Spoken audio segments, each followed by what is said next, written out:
آپ کی دعائیں کیوں نہیں قبول ہوتی؟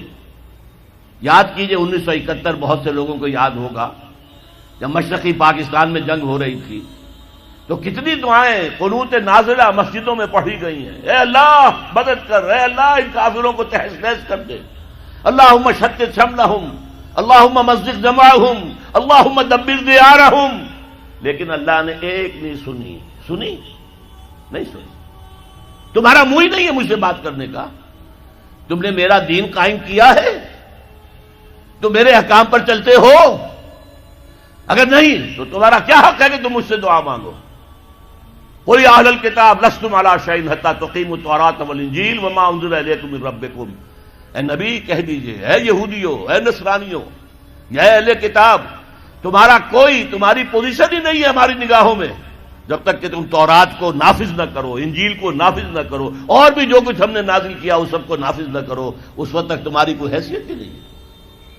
You have no ground under your feet. تمہارے پاؤں تلے زمین ہی نہیں ہے. کیا دعائیں کرتے ہو ہم سے؟ کس منہ سے دعا کرتے ہو؟ اب اسی لفظ کو ذرا سا بدل کر پڑھ لیجئے. اللہ کا قانون تو بدلتا نہیں ہے کہ اہل کتاب کے لیے قانون کچھ اور ہو اور امت مسلمہ کے لیے کچھ اور ہو. نہیں، پڑھیے، ذرا سا لفظ بدلیے.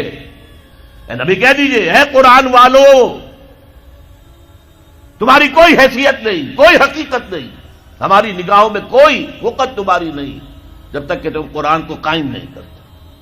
اور جو کچھ ہم نے نازل کیا، یعنی حضور پر وحی جلی کی علاوہ وحی خفی بھی نازل ہوتی تھی جو احادیث کی شکل میں ہمارے پاس ہے. تو قرآن بھی ہم نے نازل کیا، قرآن نازل کیا، اس کو نافذ کرو، اور سنت رسول بھی ہم نے نازل کی ہے، اس کو بھی اطاعت کرو، اس کو مانو، اس کی پیروی کرو. وأخلص نيتي دوما لرب واحد ديان بروح ملؤها طهر وقلب كله إيمان.